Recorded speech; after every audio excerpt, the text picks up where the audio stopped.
Man, what's going on YouTube? How you doing? How you doing? Man, first and foremost, man, I hope y'all having a wonderful weekend. I hope you got things accomplished and done this weekend because we're about to start off a whole strong new week. And I hope y'all week go as blessed also as it did last week. And if things didn't go right for you last week or even this weekend, man, my thoughts and prayers are with you. Trust me, I know what it's like, man. I know it's like a couple people hit me up last week and even over the weekend with some, bad news. So I'm always there for my people. But yeah. And but for me, man, I didn't do too much this weekend. Went to got some seafood yesterday. Got sick as a dog, man. I was sick all night last night, man. I was messed up last night, man. Cause I'm not a seafood fan like that.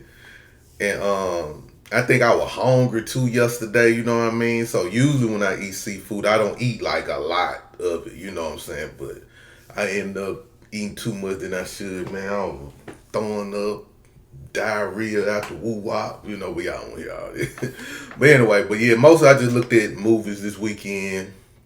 Um, I'm not a Netflix fan. I haven't been a Netflix fan or subscriber for like maybe 8 years now. So because at one point in time Netflix was making garbage movies that I personally didn't like. So I've been rocking with Prime and HBO Max and stuff like that. But anyway, watched Rebel Moon and I enjoyed Rebel Moon. I enjoyed both of them. Long as hell, but I enjoyed both of them. And the reviews on it was bad, but I liked it. Maybe I'm a Zack Snyder fan. I just love his cinematography or whatever. So anyway, man, let's get into it, y'all. Let's get into it before we get started, man. Please hit that subscribe button for your boy. Please hit that subscribe button for your boy. Now, one of the biggest questions that we are getting now as as foundational Black Americans is from other immigrant groups is, can we unify?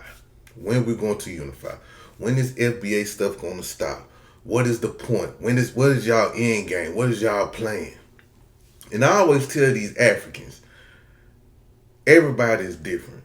Every FBA, we are not a group. We are a lineage. There are some FBAs that are Pan-African. You got some FBAs that are interracial marriage. You got some FBAs that vote Democrat or vote Republican.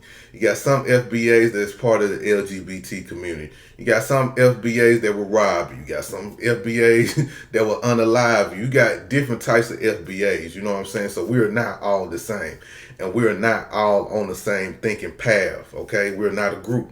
That's why I have to tell these immigrants, you know what I mean? Like, everybody is different. Only thing is the same with us is we just descendants of emancipated people.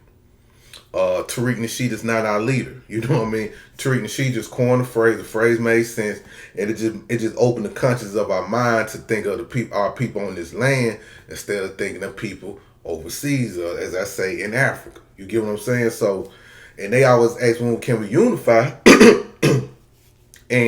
And I'm gonna continue because I know I'm gonna sound like a broken record in all my videos, but man, I just like to drive these certain points like seriously to my people and to even the immigrant groups that watching. And they heard this before. We tried to unify with you people. We tried. Y'all didn't want to unify with us. Let me say this. Y'all kind of did unify with us 40 years ago, right? That's when y'all had to sit. Ooh, Jesus. That's when y'all had to sit around us because a lot of YT people didn't want y'all around. So y'all had to blend in with us. But as time go on and life expand, we get to move over to these suburbs. We get to start making more money, including you immigrants, Black immigrants especially. And y'all start to see certain things. So guess what y'all did? Y'all segregated yourself from us. Once y'all got y'all footing in the ground, y'all segregated yourself. And we still try to work with y'all like, hey man, come to the grassroots meeting. Come over here. Hey, don't mess with them folks over there. Then y'all look at us like, nah, these some good white folks. And we see what white people say about y'all, and we just don't trust you Black Americans. I watch the news all the time. This is what this is what a lot of these Africans be saying. I watch the news all the time and I see number of Black Americans committing the most crimes. When I go to work, I see a lot of Black women pregnant, not married. When I go in the streets, I see a lot of Black men doing heinous things to women. You know what I'm saying? That's what these Africans be saying. I see a lot of Black men being lazy. I see a lot of Black men on the news going to prison. They say all these foul things about us, right? Or this is one of they always say like, you black American, the black American woman is a freak. You know, call her 304. You know, all these things. So y'all can't be trusted. That's what they tell us. And for decades, man, we still try to force ourselves on these people, man. You know, because even during the 80s and in the early 90s, man, I remember we went through a weird phase of going back to Africa, loving the motherland. I don't like America. We used to spare America with 3Ks. We used to do all this goofy shit, wearing dashikis, wearing the medallion, representing Mandela, Winnie Mandela, all these people. You know what I'm saying? Africa is our motherland. We need to move back to Africa. We did all that. And as time went on, I think people started to realize that these not our people. There's no reciprocation. When these people come over here, they act very hostile towards us, you know. Then we got Obama. And what's wild with Obama, I want y'all to think about this too. Black Americans are so welcoming. We are so loving that we embraced, we welcomed a man that never grew up in Black American society. Never grew up around Black Americans or nothing like that. But we welcome this person all because of the color of his skin. This man come from a white family, raised by white people, with a Kenyan dad. He never grew up in a black neighborhood or had the black experience. And we welcomed him. We invited him to the cookout. We loved him. But as time grew on, we had a lot of intellectuals, right? A lot of educators, a lot of scholars that started to peep stuff out amongst you immigrants. And those scholars that we trust and we trust their word, they pointed things out about y'all and it opened up our brains to things on how y'all are. We seen it as Black Americans. We always said, man, them Africans don't mess with us. Them Jamaicans don't mess with us. Them Caribbeans don't mess with us. Them Haitians don't mess with us. We always said that them Afro-Latinos don't mess with us. Not the individuals, because you'll find some cool individuals, and I always will say that, man. There are some great individuals in each of these ethnic groups that I love to death, you know what I mean? So I would never say all of them like that, but collectively they're like that. They just like that. And by us always knowing that, we just needed somebody to say, hey, don't let these people say y'all ain't got no culture. Hey, don't let these people talk about we all live in the projects.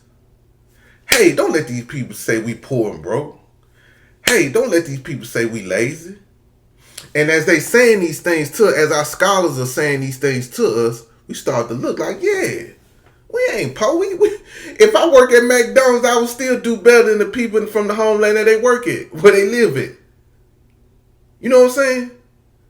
We not dumb. We are more educated than anybody in the world. It's a lot of Black Americans that never been to college, but smart as hell. They taught themselves. It's a lot of people, man, that I met in my life that barely graduated high school, that's by in their 40s, highly successful. They can educate me on things that I never heard of, never known anything about. But an African from Africa, I wouldn't listen to them. A Trinidadian from Trinidad, I wouldn't listen to them. An Afro-Latino, I most definitely won't listen to them. But it's just a Black Americans, man. We are some highly intelligent people, man. We are some highly intelligent people, and we never, education. I always tell people, man, go to college, because I've been to college, graduated and stuff. But I always tell people, man, go to college, get your education, learn that skill. I ain't talking about like hands-on skill, but just any skill that you do, learn that shit and teach your people. But if you don't go to college, you can still be a productive citizen. You can still do things out here. And that's the difference between us and them, y'all. That's the difference between us and them. So when people say, can we unify? We can't unify with them folks. What's the point of unifying with someone that's jealous of you? What's the point of unifying with somebody where they're not even unified in their own homeland? What's the point? My answer to that is, y'all, I'm just going to make this video quick. I don't see it. I ain't gonna lie, I used to think about this a lot, man. I just don't see black Americans collectively, Africans collectively, the Caribbean islands collectively, Afro Latinos collectively, any non-melanated American collectively. I just don't see it. Any melanated non-American. I just don't see it. I just can't foresee that, man. I don't even see that in the future. Because these people come from a hostile background. These people come from a tribalistic background. I just can't see them. I can't see black Americans, foundational black Americans unifying with Africans. There might be a chance with the Caribbeans because we're a little closer to them. But with Africans, man, I just don't see it. I just don't see it, man. I don't think only thing we could do with Africa is certain business people go out there, get their money, and bring it back to the United States. That's the only thing I can see, man. But just unifying against white supremacy, I just don't see it, man. Those people will cut your throat, man. Those people cut your throat. And we already got our own problems here in America, you know what I'm saying, dealing with the turncoats here. So it's bad enough we got to watch out for our own folks that's cooning and bug dancing. But most definitely, we shouldn't have to deal with the foreigners, you know what I'm saying, cooning and bug dancing. So yeah, that's all I had to say, man. I had to get that out of my chest. Just put out a quick little video. I didn't mean to go all over the world with it, man. But listen, I hope y'all having a wonderful day. Man, we're going to crank it up this week, man. It's a lot of stuff came out over the weekend, these last couple of days. So I would love to get on and talk about it and stuff like that, man. I'm feeling kind of under the weather still, man. That food got me. Man, I couldn't even think straight, man. But I just want to just talk to my people on this Sunday, man. Just see how y'all doing. But, man, that seafood Mr. Boy, I ain't going to lie to you. That shit got me, like, drained. Got my mind foggy. Anyway, y'all want to hear all this stuff. But anyway, love y'all, man. I'm going to be ready tomorrow, man. I'm going to be fresh and ready tomorrow. Y'all have a good one. Peace out, and I love you.